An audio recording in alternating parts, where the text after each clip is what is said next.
So, there is a video at the top of the main page of my site that I have never posted here, in which I talk about my suspicions that my channels here are heavily suppressed.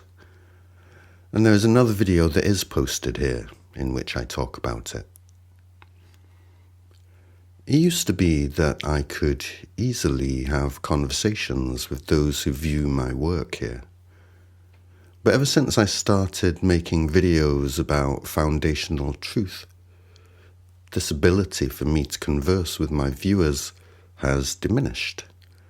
Diminished in ways that are not immediately apparent. For the longest time, I simply felt like there must just not be that much interest out there for the things I talk about. But I have continued making videos and attempting to engage my audience. Continued long enough for me to start to notice certain things. So in this video, I will be doing the following. First, I will give you an overview of why me and my work might possibly be targeted for suppression in the first place. After this, I'll give an update on the responses I've received to those two videos in which I ask my viewers for feedback and help.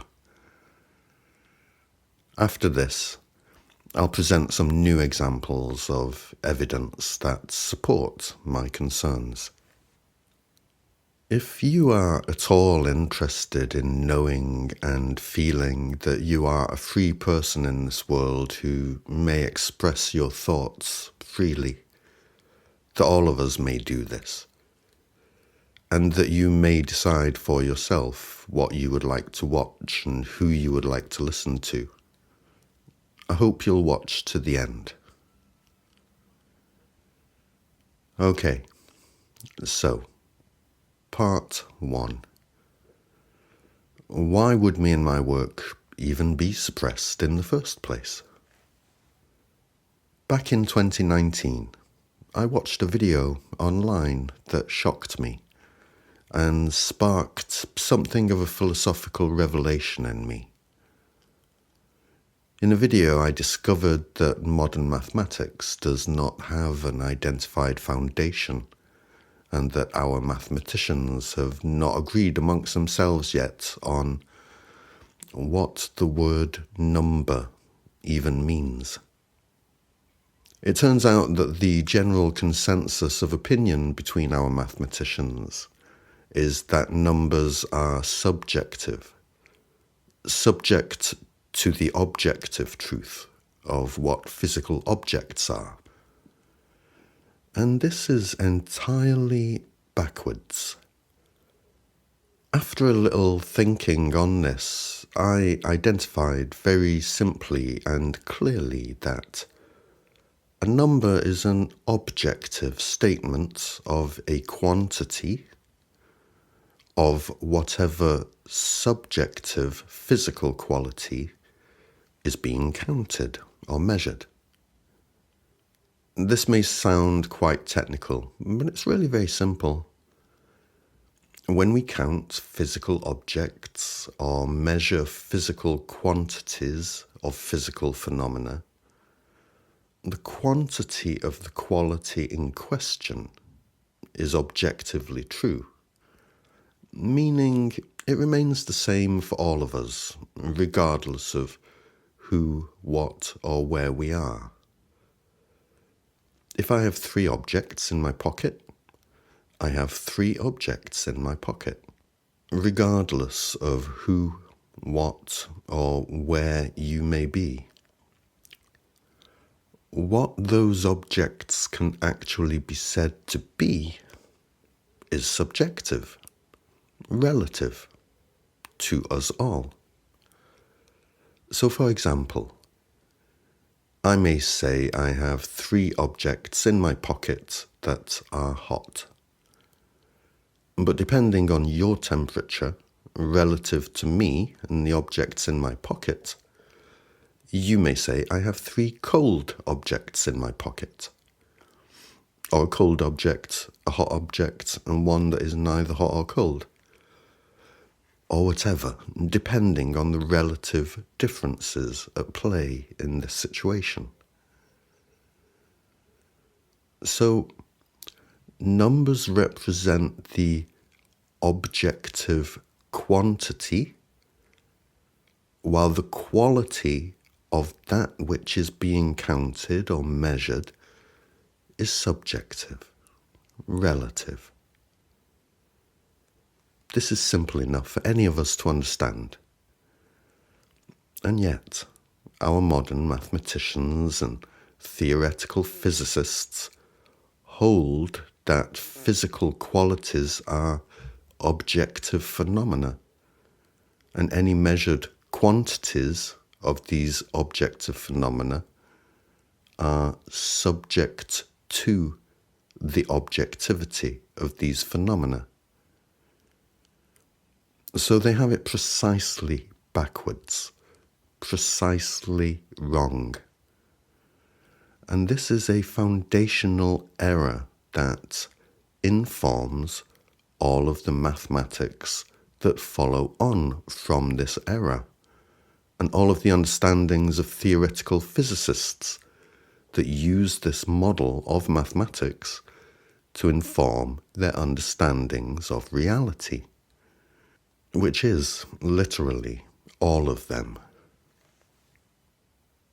This is a big thing. It is really a very, very big thing. Us not knowing what a number is, us not understanding the simplest, most foundational truths of reality, is a profoundly big thing. Because any error made at the foundational level inevitably ripples out and becomes amplified in whatever systems and understandings that are built on top of that error. It's a devastatingly huge thing. But this was only the beginning for me. This was just the catalyst that sparked a whole series of revelations for me. I released my first video addressing this error and some of its consequences and implications in 2020. And since then, I have produced a lot of material that essentially chronicles my progression in understanding, my understanding of what reality actually is, why it is as it is, why it even is in the first place at all. And this is really a very, very big thing indeed. So, how for me to summarize 4 years worth of work? 4 years worth of work that is heavily suppressed, in a way that is concise enough to fit into this video while being clear enough for you to grasp it. Well, I guess I'll just have to try my best and indicate some of those videos of mine that go into more detail on these matters as I go. If my summary here feels too concise for you, you can go and view the videos indicated for further explanation, if our online systems will allow you to. Okay, so the truths of reality that I have discovered over the past 4 to 5 years, which are easy enough for pretty much all of us to understand, but which are heavily suppressed by our existing online systems and by worldwide human culture in general, because these understandings definitively break all of our human culture to date, scientific, religious, and, well, all the rest of it too. There are simple, fundamental, foundational truths of reality that are existentially incapable of not being true. The very simplest and most foundational of these truths are non-physical. They are not physical in and of themselves, but without these simple, true everywhere truths, physical existence would not be at all possible. While with these simple, always true and in effect everywhere truths, physical existence becomes absolutely inevitable. The two simplest, most foundational of these truths are: there are 3 spatial dimensions, and one moment follows another. These truths are not forces, they are not constructs, they are just true, because it is literally impossible for them to ever not be true. Our mathematicians and theoretical physicists tell us that the cause of existence is physical phenomena, because physical phenomena is literally the only thing that our mathematicians and theoretical physicists recognize as being objectively real at all. Which means our theoretical physicists disallow themselves from ever identifying a cause of the physical, because a cause of the physical would have to be, out of logical necessity, something that was not itself physical. And our physicists are not allowed to believe in the existence of the non-physical. So it's all very painfully ironic.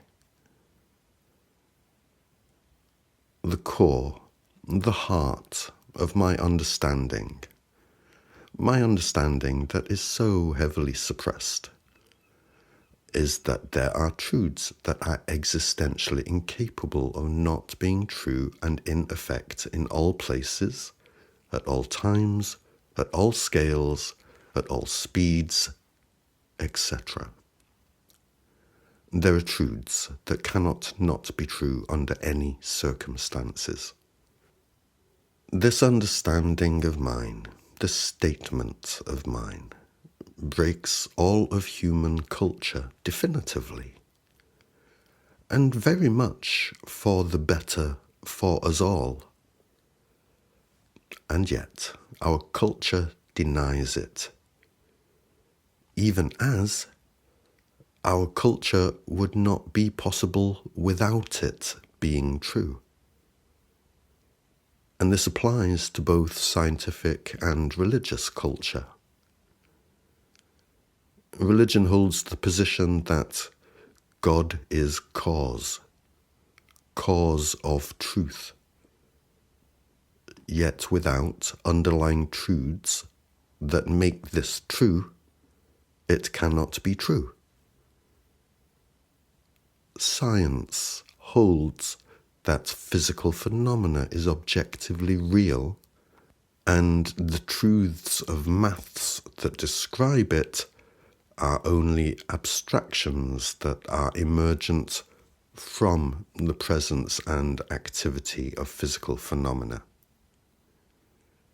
Yet without underlying truths that make this true, it cannot be true.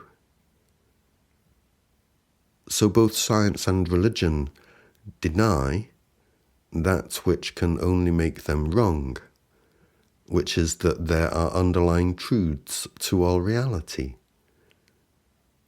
And they deny this with a conviction and determination that is powerful. And so my work is suppressed. I identify that unbreakable truths must and can only express the truth of themselves in all places, at all times, in eternal iteration, eternal oscillation, relative to each other. One moment of the iteration of truth informing the next.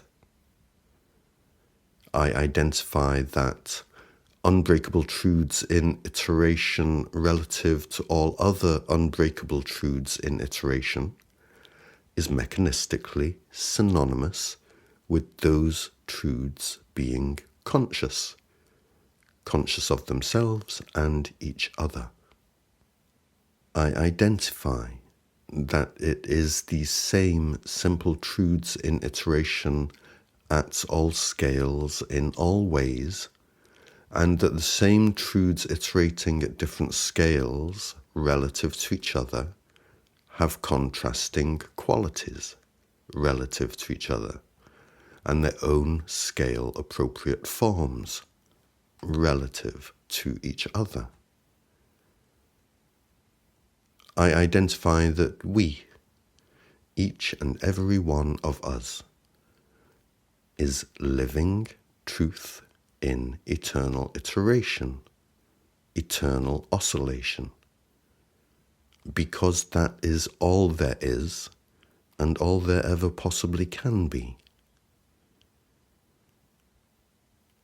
I identify that as a result of us being eternal living truth in eternal expansion, because we just cannot ever stop iterating, cannot ever stop being true, cannot ever stop becoming more, we cannot help but enter into periodic bouts of amnesia, both at the scale of the individual and at the scale of us as a collective.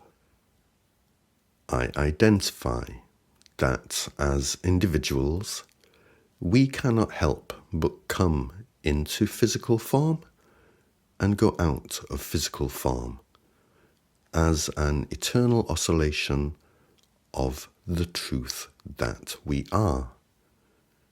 And that each time we do this, we can only forget our previous physical lifetimes and create new memories for ourselves from scratch. I identify that I, like all of us, have been here many times before, and that in one of my previous times here, I was that man who was sentenced to death as a heretic.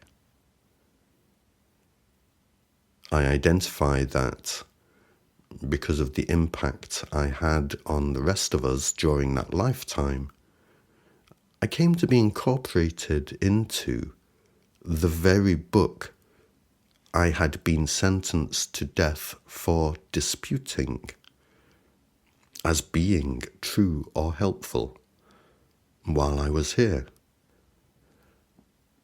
I identify that we are the eternal, not just one of us, but every single one of us. We are the eternal, collectively and individually, because eternal truth in eternal iteration is as eternal truth in eternal iteration does. The eternal has no choice about being eternal, no choice whatsoever. Zero choice in this, zero free will in this. But the eternal can and does influence the quality of the experience, of its own experience, of being the eternal, via its own thoughts, feelings, and choices. I identify that all of human culture is that which we collectively came up with between us while still amnesiac of the very simplest and most foundational truths of our own existence. Ideally, on first coming into this physical world, we would be met by an adult, one that can explain to us the very simplest and most foundational truths of our being here. But there was no adult waiting for us here, because we arrived here first. And so, it is we ourselves that have been faced with the task of growing up and becoming adult, so that we may be for our children the adult that was not here for us when we got here.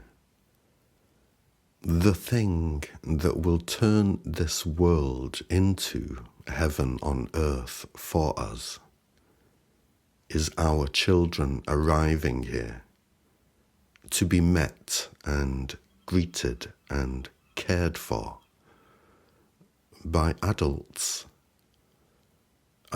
who can tell them who they are, why they are, that they are safe, and that they are loved. My work is suppressed, but it is not suppressed by bad people. It is suppressed by children who are only hurt and confused. I know you can all understand this. My dear friends, you are the eternal. I know this world may seem a confusing and frightening place to you right now, and some of you may want to nail me to a cross for the things I have said. But I know who you are. I know who we are. We are the eternal. We are blameless in being here because we have no choice about our own eternal existence. We are blameless in our own forgetting of who we are, because it is a thing that just can't be avoided. Just as when one wakes up for another day, one cannot avoid that one is going to need to go to sleep again. We have all done the best we could. This may not seem to make sense to you right now, but hurt and frightened children will often frighten and hurt the other children.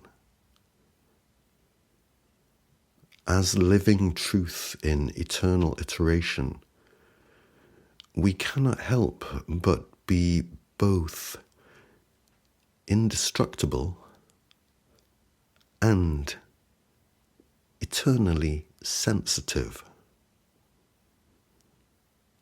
And to be these two things while amnesiac and while surrounded by a world of others who are these two things and amnesiac is a truly tough thing to go through. The following three things are true of every living being. We had no choice about being here. We only ever wish to feel better rather than worse. We never fully understand everything that is going on. These three truths do not ever stop being true. But we can know and understand the simplest truths of who we are and why we are here. And the simplest truths are the most powerful, the most always in effect truths, the truths that can always be relied upon in the face of whatever mysteries may present themselves.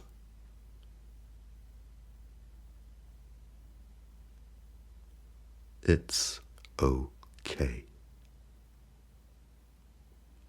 It's okay.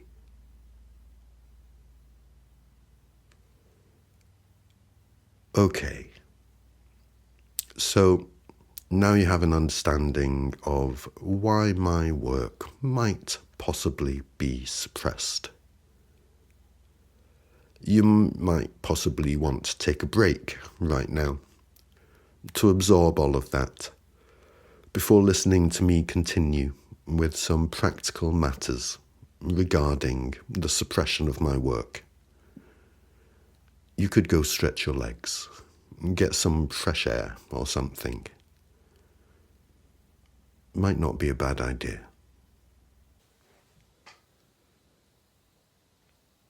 Okay, so part 2. An update on the responses I've received from the 2 videos about my work being suppressed. In those videos I show screen recordings I made of me navigating my own channels and highlighting some of the types of things that concern me. And I invite my viewers to make their own screen recordings so that we might compare any differences in what I am able to see on my screen against what they are able to see on their screens. The feeling I get these days on my channel is one of being in a ghost town. And this contrasts heavily with the kind of interactions I used to get under my videos 4 years ago. This screen recording shows a glimpse of the 534 comments under the first Foundational Truth video I ever made, Proof of Nothing. 534 comments. These days I'm lucky to get any comments at all. And it's almost unheard of for me to get more than 10 right now. But here you can see conversations taking place between me and my viewers. And whenever I replied to somebody in a sub-thread, their name appeared automatically, along with the @ symbol, without me having to copy and paste it manually, as I mostly, but not always, have to do now. This alone suggests to me that something is deeply amiss. But I'll be highlighting more issues in part 3. So between the 2 videos I made recently, I suggest 3 different ways in which people can connect with me and share their experiences.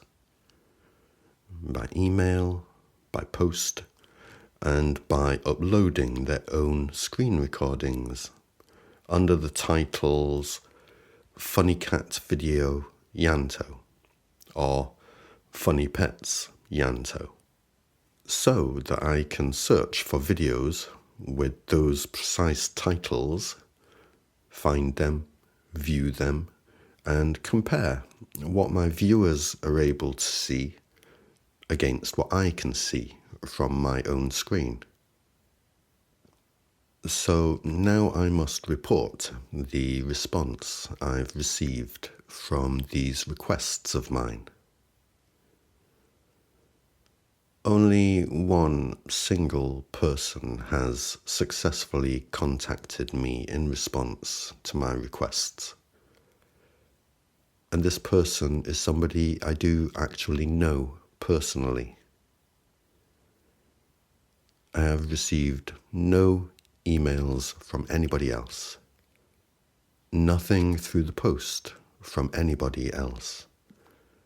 And I have not found a single screen recording online under either of the titles that I suggested. If you have emailed me, I have not received your email. If you have sent me a letter, I have not received it. If you have made a screen recording and posted it under one of the titles I suggested, I am unable to find it. Of course, if none of you have done any of these things, well, that explains it. But as things are right now, I have very little idea of how many people have even had the chance to view those two videos. The Funny Pets video has a reported 14 views, while the homepage of my website only shows us having had 3 unique visitors in the last 14 days, which pretty much covers the period that video has been there. While it shows as having had 21 unique visitors in the last 30 days. So according to my analytics, my site has experienced a significant drop-off in visitors during the time the video about me and my work being suppressed has been there. Despite me signposting my website more overtly in recent videos. Do you see how off everything feels here? Do you see why I feel I simply cannot trust hardly any of the information that comes to me from online? Whether it be this platform, my website host, or even my email providers. And what can I suggest for us in the face of this? I need somebody out there to take up my cause for me, because I am thoroughly stifled here. I am comprehensively monitored. I am comprehensively suppressed. The best I can do is provide regular reports to you on my various analytics. But I need somebody out there who is ready, willing, and able to gather any information that contradicts these reports and find a way to bring it to the attention of the public. This is what I need. I need you to be savvy and creative and protect yourselves in the process. I need to be championed. Are there any of you up for that kind of adventure? I know it's a big ask, but I am actively resisting feeling alone as this online system is trying to tell us all I am. Because I know I am not alone. I know it. I will start posting an analytics video on my website at the end of each month. I'll detail what videos I have posted where, how many views and comments they allegedly have, how many people have visited my website, and anything else that I think may be useful. I'll just keep doing this and see what happens. The rest is up to you. Okay, so part 3. New examples of evidence that support my concerns. By this point, I don't know if we even need this, but I have a couple of issues I have captured screen recordings of. One is to do with the visibility of comments you guys leave for me, and the other is to do with my ability to communicate with people on their own channels. So I recently discovered a section round the back of my channel where I can, allegedly, see comments that have been left for me that I haven't replied to yet. This screen recording shows me viewing comments I didn't remember having seen or receiving a notification for. You can see the comment here tucked away in this section. But when I go to the actual page for the video being commented on, well, it's just not there. I then take another screen recording of me replying to the comment behind the scenes, because I'm clearly unable to reply to it under the actual video it belongs to. And then I go to the video and neither the comment or my reply are visible to me there. This interaction does eventually show up where it's supposed to be, but only after the commenter responds to my reply. The reply I wouldn't even have made if I hadn't gone digging behind the scenes to find that comment in the first place. So my reply did become visible to him, possibly because I took the time to manually copy and paste his name with the @ symbol into the reply, even when it was not visible to me.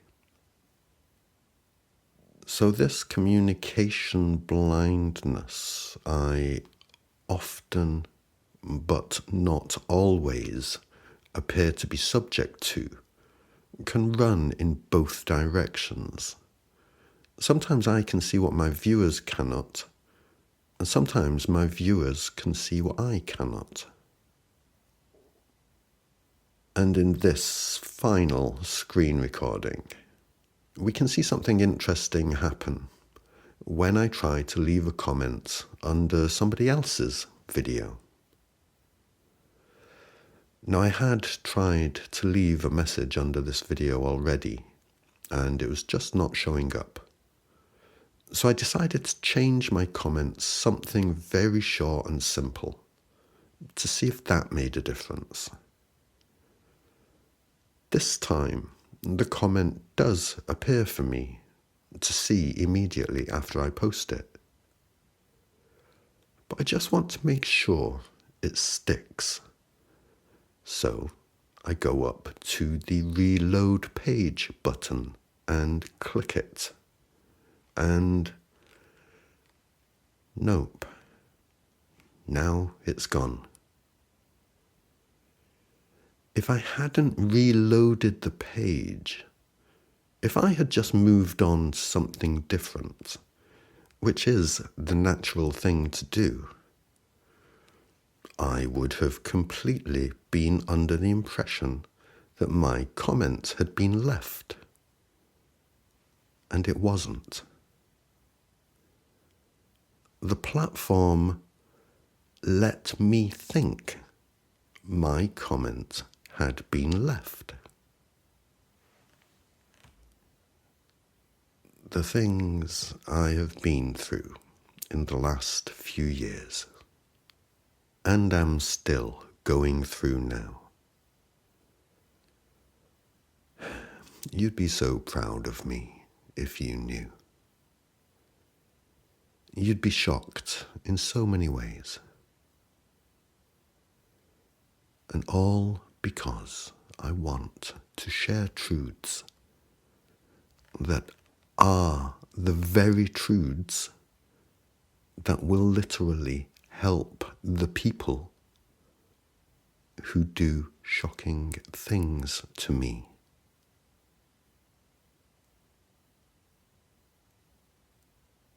Look after yourselves, and I'll see you again soon.